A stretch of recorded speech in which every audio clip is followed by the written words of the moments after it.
जी बेटा जी, अभी अभी हमने प्रोबेबिलिटी के लिए फार्मूला पढ़ा है। Probability equals to N E over N S. मैंने बताया ई कहते हैं इवेंट को, इवेंट कहते हैं उस पार्टिकुलर सेट को जिसकी प्रोबेबिलिटी फाइंड करनी हो। एस कहते हैं सैम्पल स्पेस को, सैम्पल स्पेस टोटल सेट होता है, एन से मुराद नंबर ऑफ़ एलिमेंट्स हैं। फिर प्रोबेबिलिटी को एक और तरीके से भी डिफाइन किया जा सकता है, the ratio of number of elements of event to number of elements of sample space is called probability. ये ले डेफिनेशन मैं लिख देता हूँ एक और, the ratio of number of elements of event to number of elements of sample space is called probability.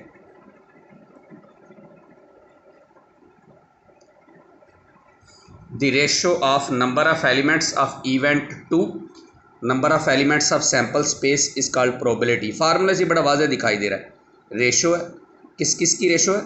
N E और N S की। एन एस से एन ई से मुराद है number of elements of event, N S से मुराद है number of elements of sample space. Event कहते हैं ख़ास सेट को, उस पार्टिकुलर सेट को जिसकी प्रोबेबिलिटी फाइंड करनी हो, और एस कहते हैं सैम्पल स्पेस को। Sample space means total set. ये ले बेटा जी क्वेश्चन नंबर 5। क्वेश्चन नंबर 5 में लिखता है अ डाइज रोल्ड, एक लूडो का दाना फेंका जाता है। If a die is rolled, अगर बेटा हम एक लूडो का दाना फेंकें तो हमें पता है 6 टोटल पॉसिबल चांसेस हैं। मुमकिन है खाना आ जाए, 2 आ जाए, 3 आ जाए, 4 आ जाए, 5 आ जाए, छक्का आ जाए। 1 2 3 4 5 6। फिर बेटा जी एन एस हो गया 6, इनमें एलिमेंट्स की तादाद। अगर एक लूडो का दाना फेंकें तो 6 पॉसिबल रिजल्ट्स। फर्स्ट पार्ट में कहता है प्रोबेबिलिटी फाइंड करें इस बात की 3 और 4 डॉट्स, 3 और 4 डॉट्स। ये ले फिर हमारा इवेंट हो गया जिसमें 2 एलिमेंट्स हैं, 3 और 4। प्रोबेबिलिटी एन ई हो गया 2, इसमें एलिमेंट्स की तादाद। प्रोबेबिलिटी के लिए formula N E over N S 2 over 6 equals to 1 over 3। Second part में लिखता है डॉट्स लेस देन 5।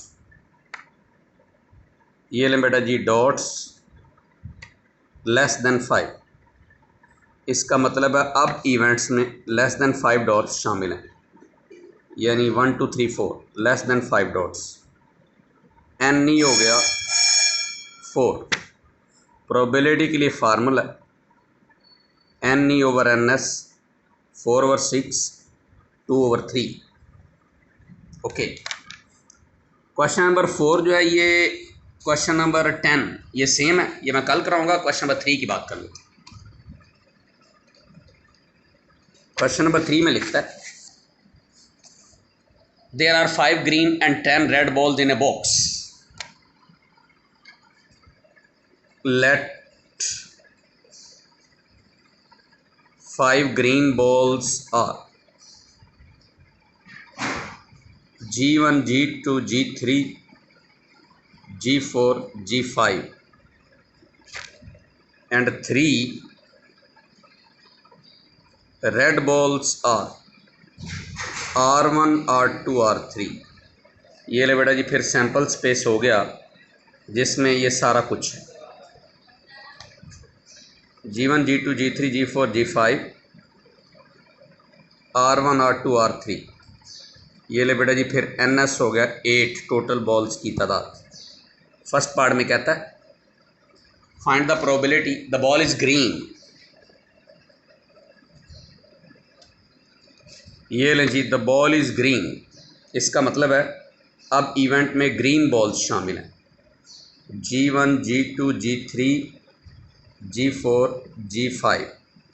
फिर एन ई हो गया 5। प्रोबेबिलिटी के लिए formula N E over N S यानी 5/8। सेकंड पार्ट में कहता है द बॉल इज़ रेड,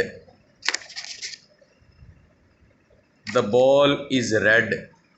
अब इवेंट में फिर रेड बॉल्स शामिल हैं, R1 R2 R3, फिर NE हो गया 3।